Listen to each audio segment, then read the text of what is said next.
and our team are really working hard on our end to do everything that we possibly can to address those. So if you were some of the folks that were having trouble getting in, it looks like many of you are able to join now. So we apologize for that, and please use the questions pane for that function as well. We'll certainly work with you to try to address that as much as possible throughout the session. So one of the reasons that we wanted to do this webinar together is that most recently our organizations collaborated to create a training video for the individuals known as responsible employees under Title IX. So we wanted to collaborate for this webinar to create a space to really discuss some of the themes that informed the project for us, and that your campus may choose to integrate into your own training philosophy or strategy. So what we're hoping you'll walk away from this training when we're looking at concretely what can we do. We hope that you'll take some of the themes that we identify throughout this session, that you may identify when previewing our training film, and really think about how that might work or how that might be integrated into your own campus. So we'll start by giving a general overview of the role of a responsible employee under Title IX, some things to consider when designing or implementing Title IX training, and we'll also preview the training video that we created during the session, and when we get to that point, we'll make sure to provide clear directions on how to do that. And then we'll wrap up with some takeaways that you can bring back to your campus and leave some space for questions. Although, again, as a reminder, you can certainly use that questions part on your own particular sidebar to do that at any point. We'll try to get to as many as possible either during the session or at the very end. So first, we're going to start with that overview of responsible employees. All right. So for those of you who I'm sure are already, working with, Title IX issues, be it, conduct and resolution, or if you're in law enforcement or a variety of other kind of positions that this is happening, the issues around responsible employees and how they're defined, I'm sure, has been at least some part of your job. So when we look at the definitions for responsible employees from the Department of Education's Office of Civil Rights, you would agree with me that many of them, those definitions aren't very helpful. And I think those definitions, to be honest, don't give you a lot of what you need to best determine, like, who are you going to, make a responsible employee on campus. And it's one of the reasons why I think in our collaborations with the Clery Center that we started to kind of think about, how can we help to better kind of define these areas. So the next thing is we're kind of thinking about, well, what would a responsible employee training actually look like? Like, what would be those pieces? So we came up with really 4 kind of big pocket areas, and I want to kind of walk you through those. And starting with 1, what is the importance of Title IX? I think a lot of times when we think about Title IX and responsible employees, we often forget to tell them about what we're doing. What's the big global picture? Why is this important? What are we doing? What is it intended to do? So that was one of the big questions, I think, in trainings and I do a lot of trainings myself around responsible employees. It's one of the things that I get the most kind of questions about. I think there's a disconnect with why we have responsible employees and really, kind of what is the big picture item. Number 2, it's the second biggest question that I get, which is, a lot of times employees don't understand the role of a Title IX coordinator. They don't understand, how their role as a responsible employee, or perhaps somebody who's confidential, they don't understand how those 2 pieces fit together. And when they don't understand that, I think things start to get confusing. So there's another big piece of training. Is understanding the role of that Title IX coordinator, and how, again, when you're thinking of the bigger picture. Then I would say for 3, what are the requirements? What must a responsible employee do? What are the requirements for that particular employee?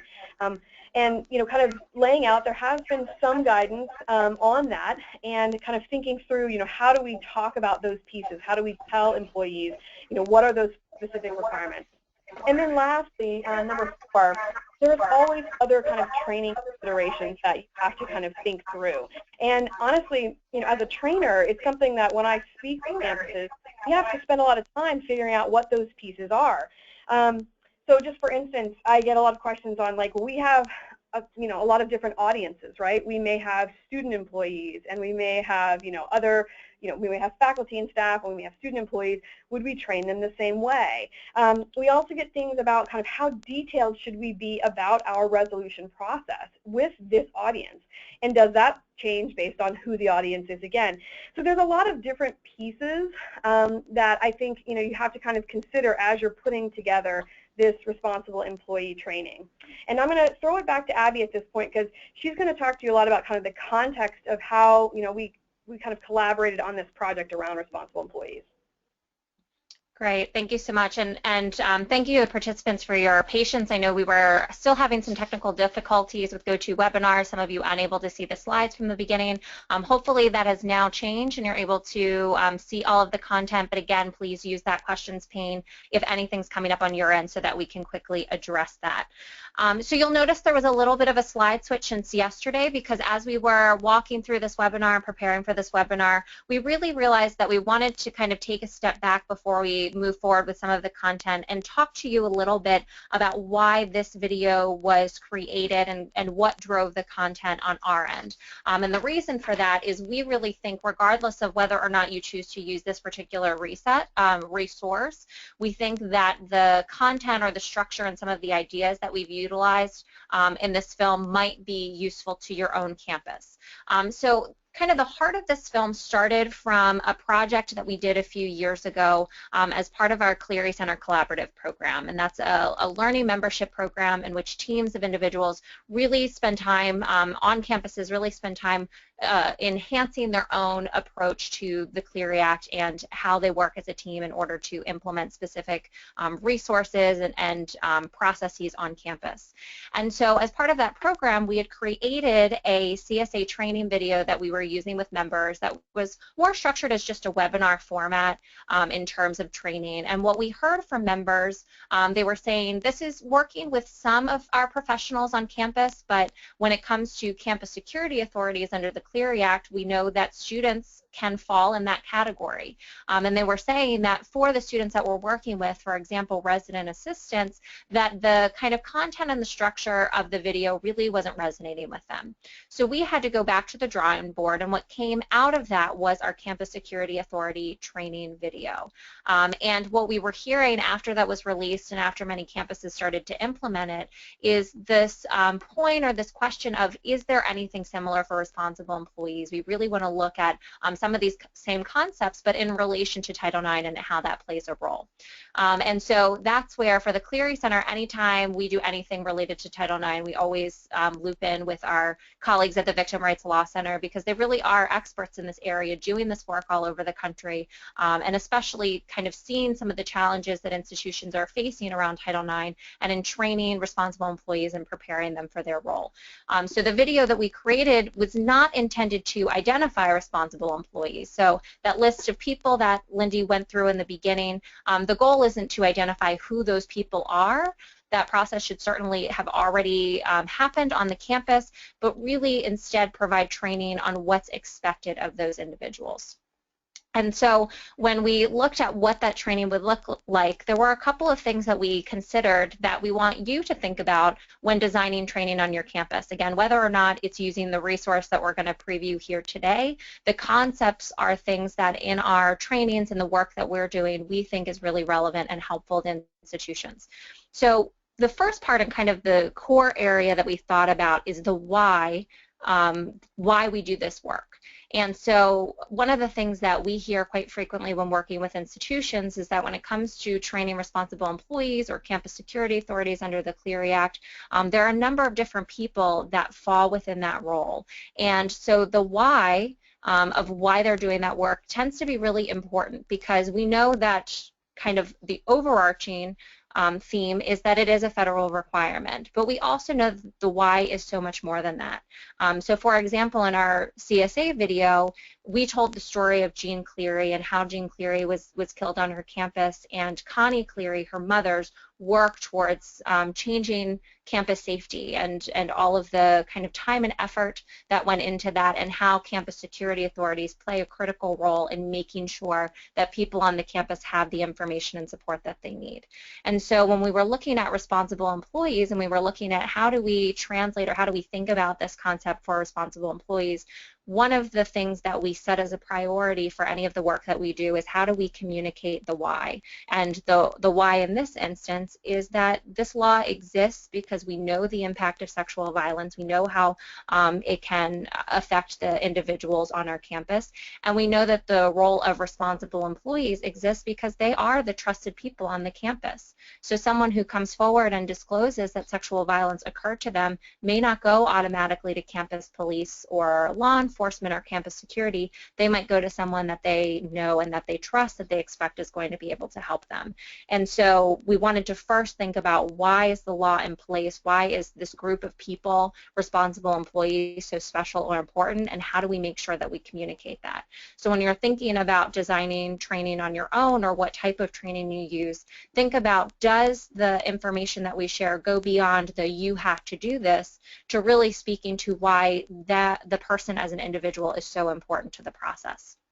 We also wanted to make sure, certainly, that we were covering the what. So what is required under the law? What types of information needs to be shared? What is that person required to do? Because a lot of times the struggle when it comes to people reporting on campus may not necessarily be that they're concerned that they have this role, but rather that they know what they need to do if and when someone does disclose to them. So having a really clear way of communicating what needs to be reported, and then that last piece is the how. So how are they going to share that information? And so in addition to certainly information we might share within this video, the institution is also going to have critical pieces that they share in relation to the how. Does that include a reporting form? How do I access the Title IX coordinator? All of those types of questions. So we started with these core elements that we think responsible employees need to know and understand, but then we also integrated some additional layers. So I'm going to hand it back over to Lindy briefly to think and talk a little bit about those. Yeah, so thanks, Abby. One of the things that I do in my work is I have really kind of, and if any of you have heard me talk about kind of confidential reporting and what that means, is that at the VRLC, after working with thousands of various, rape and sexual assault cases throughout the years, what I've discovered and what our attorneys here have discovered is that victims really do come forward in a wide variety of ways. And when they do come forward, it's not always because they're looking for an accountability mechanism.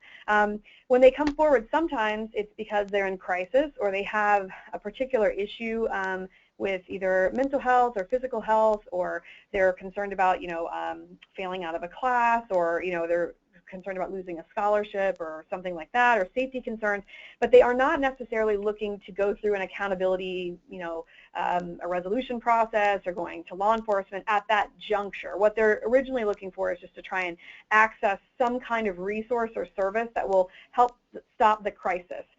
So what we often do is we define that differently. We call that, instead of a report, we call that a disclosure.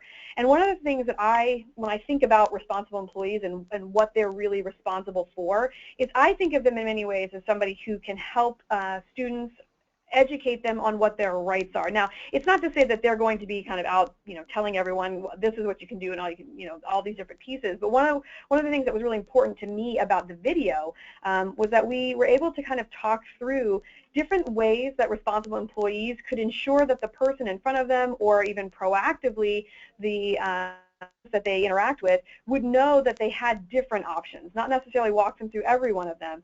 And one of the ways they can do that is compassionately interrupt.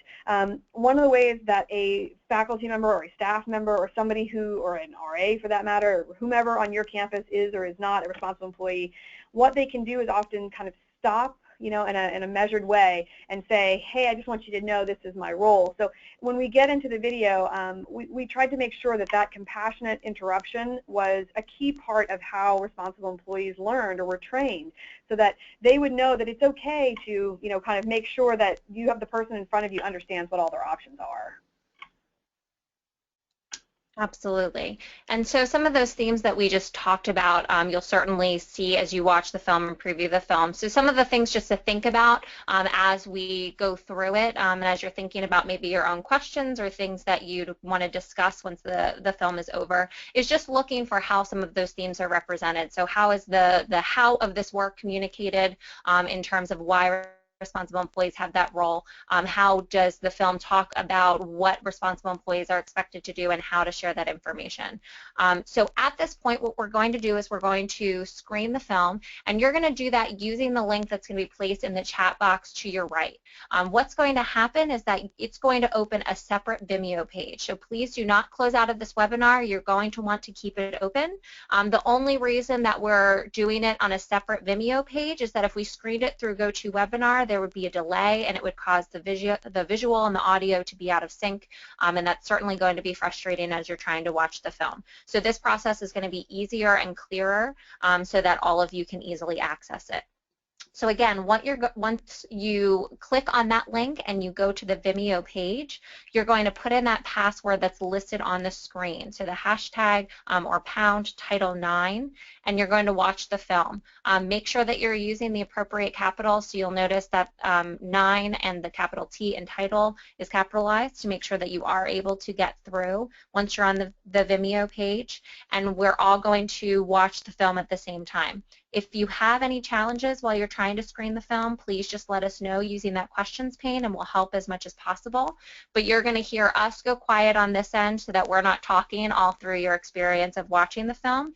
And after we get through it, which is about 12 minutes and 45 seconds, we're going to restart the conversation here. So again, remember to keep your webinar open. You're not going to close out of GoToWebinar panel while you're watching. And remember that once you're done, click back on the webinar screen. And if you can just log in the chat function, start saying I'm back or I'm here, or start plugging in any questions if you have them, that'll help us get a good sense that everyone's at a point where they've finished watching the video. So we're going to take the time now. We're going to go quiet on our end so that you can watch the film, and then we'll all come back together in a moment.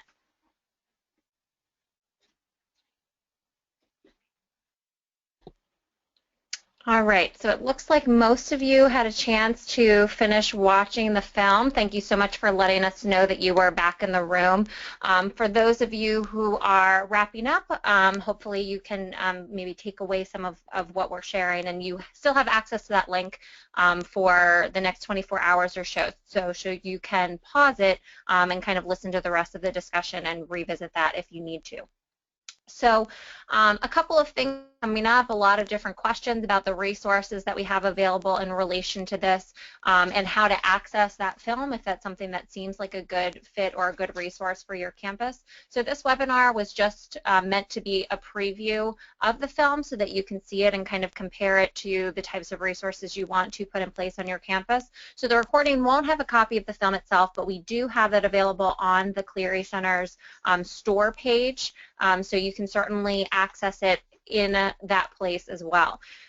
So some of the things that we thought about in terms of resources or companion resources with the film itself, we tried to look at comprehensively when we're working with institutions, when we're looking at how you can implement effective training, what are some of the things that we found to be helpful. So if you choose to order the film, these are resources that you're going to be able to get, you would get on a flash drive with the film itself.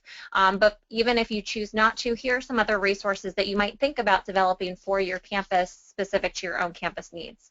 So one thing that we developed was a pre and post test, because a lot of the struggles that we hear from institutions are how do we know that the information that we're sharing is really actually setting in with the people who are the responsible employees on our campus. So are we just sharing this information but they're not really applying it, or do they really understand what their roles and their responsibilities are? So we provided a pre and post test as a sample that's available for those who order the film, and we also provided a sample reporting form. Every institution is different. The structure that they use for these types of resources are different, but we wanted to make a reporting form as a starting point that institutions could plug in their own logo and information and adapt as they see fit. Reporting forms can be a really helpful training tool. We've seen it used on a number of different campuses because a lot of times what we'll see institutions incorporate are case studies. So when you're talking to responsible employees or you're working with responsible employees, you can think about how might we use a case study or an example from our own particular campus and use that reporting form as a training tool. So really ask them to use the reporting form and write in that form during the training or during a session itself all of the information that they would share using that type of a resource. It's a way to incorporate more of that experiential learning piece in a way that it can be more than just hearing the information to applying the information. And then another resource that we include for those who do make the decision to utilize this particular tool is a handout that identifies responsible employees, really explains that in more depth, and can provide the contact information for the Title IX coordinator on the campus. So in relation to that, some things to think about are what kind of resources do we have at our own institutions that can really drive home the same message that we talked about in training. So when I walk away from that training, are there things that we've created or things that we're utilizing that can reinforce what they're required to do and where the information needs to go? So certainly the handout that some folks may choose to incorporate if they order the film is an example, but many of you, I'm sure, on your campus have other similar resources specific to your institution that might serve the same purpose. So those are just some things to think about in terms of whether it's utilizing the resource that we've showed you today or something that you create on your own campus. These are some themes that may be helpful as you really look to institutionalize training around Title IX and focused on responsible employees. So really what we encourage you to think about is what works on my campus, because we know that, you know, our mindset is always that you're the experts on your campus in knowing what's the best fit, what's going to work with the different audiences that are responsible employees, what is the best way that I can reach them or communicate with them. So think about how you can reinforce that learning with some of the tools that you might create or that you have access to. One of the things that Lindy mentioned in the beginning is that she's a technical assistance provider through the Office on Violence Against Women Campus Grant Program, and the Clery Center is a TA provider as well. And so one plug that I'll say here is that there are a lot of great resources on the Center for Changing Our Campus Culture page. We can plug in that link into the chat box in case that's something that you're interested in looking at. But that's something where there are a lot of resources, especially that Lindy and the other TA providers who focus from a conduct lens and do a lot of work around Title IX. There are a lot of free resources that are available to both grantees and non-grantees that can help really build a robust program around Title IX. So Lindy, any other kind of key points or takeaways that you would want to highlight? Yeah, I just want to mention that it's kind of coming away from the Office of Violence Against Women, we are about to launch a series of materials as a part of our Where to Start series on confidential reporting. And one of the pieces that are going to be released is a one-sheeter for responsible employees. So be on the lookout for that on the changingourcampus.org very soon. We're hoping to have that information up there hopefully within like a week or so. So it's something that I think that website has a ton of really interesting information from a wide range of different perspectives. So not just the Clery Center and the VRLC, but law enforcement and prevention and a lot of other different key perspectives. So it's a great resource. Great. So before we move on to some of the questions that we're seeing coming in, we just want to highlight a couple of resources that are coming down the pike on our end, and then we'll jump to a few questions that you've already identified and that you've sent in. So this is a good time for if there were questions that you had in terms of our approach to the video or about training for responsible employees, please feel free to plug those in. We are going to keep the webinar focused on that area since that's the goal for our session here today. But that said, we are going to have contact information at the very end. So if you have a Clery specific question, or if there's a question that runs outside the scope of why we're doing this particular webinar, you can feel free to reach out to us so that we can be sure to get that question answered offline. So Lindy, if you wouldn't mind sharing about the webinar that you all have coming up next month. Yeah, as a companion piece to the video, we wanted to come up with something, again, because train here a lot on, we actually go out and we train responsible employees, not only just kind of regionally, but I've also done some other work, kind of nationally talking to various, employees around this. And as a companion piece to the video, we wanted to come up with a Train the Trainer webinar that really takes you through the analysis that we do when we put together these trainings. I know many of you are already doing them. I do think there's kind of a step-by-step, and that's really those 4 blocks that we talked about earlier today. So what this webinar on March the 10th is going to do is it's going to talk through those 4 pieces, and it's going to talk about all the different types of considerations that we get asked to do in our work. I do think that the video is a critical part of answering that box number 1 about why it's important.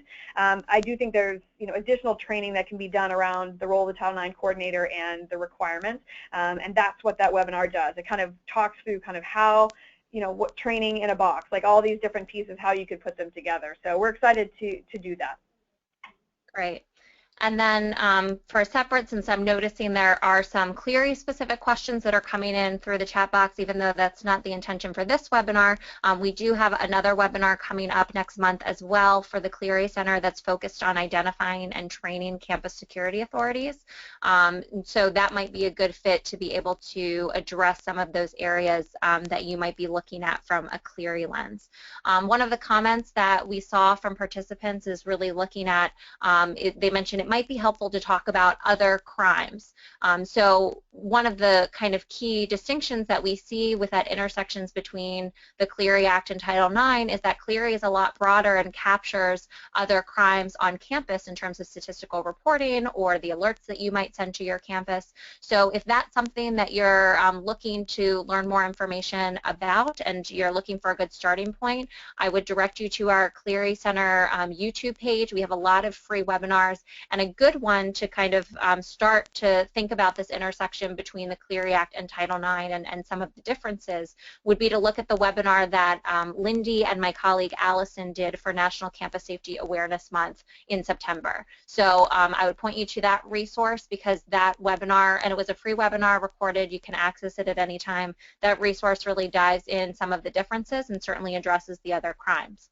The other point that I'll make for the participant that was asking about that is one of the reasons that we created the responsible employee video was because we were getting a lot of questions after our campus security authority video, which does dive into some of those other crimes. So you might consider, if you're looking for some of those more training resources related to Clery specifically, there are other resources that might be a good fit for that. I had someone ask or mention that they had recently become a collaborative member, and what's the cost if you're a collaborative member. People who are a member of our collaborative program do receive access to the CSA training video as well as the responsible employee training video for free. So if for some reason you did not receive that information through an email blast that was sent to members earlier this month, or excuse me, right at the end of last month, please reach out and let us know, and we'll make sure that you are able to access that. One of the questions that was asked was whether we could spend just a little bit of time talking about the difference between responsible employees and campus security authorities. So if you wouldn't mind, Lindy, if you could do that quick recap of a responsible employee, and then I'll jump in and explain kind of where CSAs differ from that. So a responsible employee is somebody who, I mean, honestly, if you look at those three definitions from the Department of Education, it's essentially what a student, either the person has the authority or has the duty to report, or it is somebody that the student feels has the authority to address or stop the harassing behavior. So that obviously is a kind of a big, broad piece. So it's a little different. It obviously only applies to Title IX and gender-based misconduct under Title IX. So that's, I think, it's hard to define specifically a responsible employee, and I think that's been one of the critical issues that we've had. But I do think a responsible employee, I think, can be a bit broader than I think what a CSA can be. What do you think, Abby? Yeah, absolutely. And I think that's where we tend to see a distinction. For example, some institutions, because of those definitions, look at faculty as responsible employees, whereas under campus security authorities, they wouldn't typically be designated as CSAs. So the distinction there is campus security authorities typically fall in one of four buckets. So it can be campus police or security. It could be anyone functioning in a security role. So for example, if I'm providing access to a building. It could be anyone that's designated in a policy as someone who can receive crime reports. So say, for example, in a policy you said everyone in the theater department can receive a crime report. Certainly not recommending that necessarily, but if that would be something that an institution would do, that would be designating the theater department as campus security authorities. And then lastly, kind of the broadest area of CSAs are those individuals with significant responsibility for student and on-campus activities. So that might be someone like a coach, that could be an advisor to a student group, Greek life, so it's broader in that way. So even though this particular webinar isn't going to dive as specifically in that area, like I said, I would point you to some of the resources from National Campus Safety Awareness Month, because there was a free webinar really looking at some of these. Actually, there were multiple webinars that talk about some of these intersecting roles. So that's just something to consider. There are multiple questions that are coming in terms of whether or not the institution, or whether we would advise to identify all non-student employees as responsible employees. So even though this particular video is not, again, the video is not meant to be served as that function. Lindy, would you mind providing some insight as to what you're seeing across the country in relation to that particular topic? I know it's a hot topic right now. Yeah, and I wish I could give you, a lot of bright lines. There are a lot of pieces that you have to kind of think about when you're kind of putting that together. One of the things that I often tell campuses to do is to do an audit of all of your employees, to take a look at who would be privileged under your state law, who might be confidential or considered confidential. Perhaps, for instance, in Massachusetts, doctors and nurses are not privileged in Massachusetts, so that's kind of a gap that the confidential protocols that the Department of Education put out was meant to fill. And once you have those kind of buckets determined, who are the small amount of people in there, then taking a look at what interaction will the remaining employees have with students? Can they anticipate that they would be receiving reports of gender-based misconduct? Where I have seen some folks really start to make carve-outs, and a lot of schools have done it in a lot of different ways, I think where I've seen some of the carve-outs have been with, say, subcontractors or folks that really are, while they are considered an employee, they are not necessarily interacting with students on a day-to-day basis. But there are a lot of different people that can fall into that realm. So, you can't just necessarily, I think everyone spends a lot of time thinking about kind of faculty, but there are so many other employees, and you guys know this, that, some, for instance, people who work in your dining services, or people who work in maintenance, or people who work with, housekeeping. There are different people who have a lot more knowledge of students and interact with students more than you would think, and kind of thinking through, like, would they make sense in this position? Would somebody consider them as having the ability to redress some of the harassment? So I can't answer, yes, all non-student. I think reality is you have to go through and do that audit and kind of look through and think, who are the people who would actually have this interaction? Absolutely, and thank you for that insight. Another question that just came in is in relation to the video itself. So if you decide to order the film, is that a one-time fee or is that an annual fee? That is a one-time fee, and so that means you're able to use that with anyone at your institution. A lot of institutions that we've worked with for both the CSA video and now for the responsible employee video choose to put that in an internal portal so that they're able to do training through an online structure that they already have created for other purposes at their institution. So it can't be placed on a public website due to copyright purposes, but you're certainly free to use that within your institution as you see fit. We can certainly answer questions in relation to that, but it is a one-time fee. You don't have to pay annually in order to use that. And for those who order it, we would provide it to you digitally, but then also send a flash drive that has both the film itself and a closed caption version of the film and some of those supplemental resources that I mentioned. All right. So it looks like for the most part our questions are wrapping up.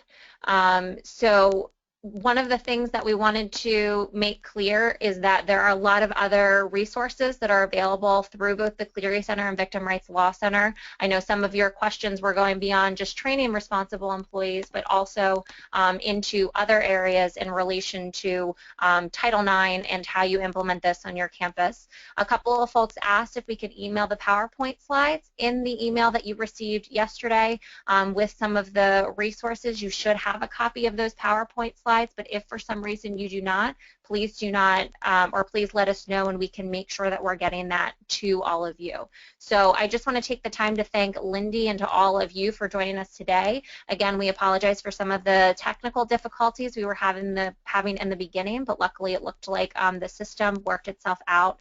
In that side panel, hopefully you'll be able to see a link to an evaluation for today's webinar. If for some reason we're still having some of those struggles or challenges with those links today, what we'll do is make sure that we follow up with an email so that you're able to access that and give us feedback for the structure of the webinar. We always appreciate when you take a few short minutes to share your thoughts and feedback. And we also like to know and hear what kind of content you'd like to see more of as we plan additional webinars throughout the year. So again, as a reminder, the webinar was recorded and will be made available. The preview to the film itself will not be included in the webinar recording. So if there is somebody that was looking to access or get a sense of the film, we do have a trailer that's on the website already loaded, and you can reach out to us directly via email. We encourage you to sign up for our e-newsletters and to follow us on Facebook and Twitter using the Clery Center and Victim Rights Law Center handles for daily campus safety information and updates as to some of the work that we're doing. And you can also visit our websites to learn more about Clery Center training opportunities and learning resources, such as the collaborative program that we mentioned, for which this film and the CSA video are just two of the many resources as a part of that program, and other resources related to Clery Act compliance. Lindy, would you mind taking a few moments and just highlight some of the resources that they might find on your website? Yeah, on our website we have a number of recorded webinars that I've done, things like campus sexual assault safety planning, using no contact orders, trauma-informed lens, what that means, and also things like hostile environment. And we're going to be doing that one just, on March the 10th around train the trainer for responsible employees. There's also a number of Office Against Violence Against Women materials that we've put out, also a companion piece on no contact orders and the safety planning guide. So lots of materials can be found on our website as well. Great. And so just as a reminder, a lot of those links that we've referenced are in the pane to your right, so you're able to see www.changingourcampus.org, so that TA provider or that website through the campus grant program that we talked about, as well as links to our websites. And as I mentioned, we do have that evaluation that gives us a better sense of some of the things that you'd like to see moving forward. So please just take a few moments to complete that. We would really appreciate it. If you do have any questions, like we said, we were trying to keep this webinar focused to the scope of training responsible employees. But if you have questions outside of that you weren't able to answer in this space, please feel free to reach out to us. There's contact information on the screen in front of you. You can always reach my email address as well as info@clerycenter.org. And there's an email and contact information for Victim Rights Law Center within your slides as well. So thank you again to all of you for joining us today, and we hope you have a really great afternoon.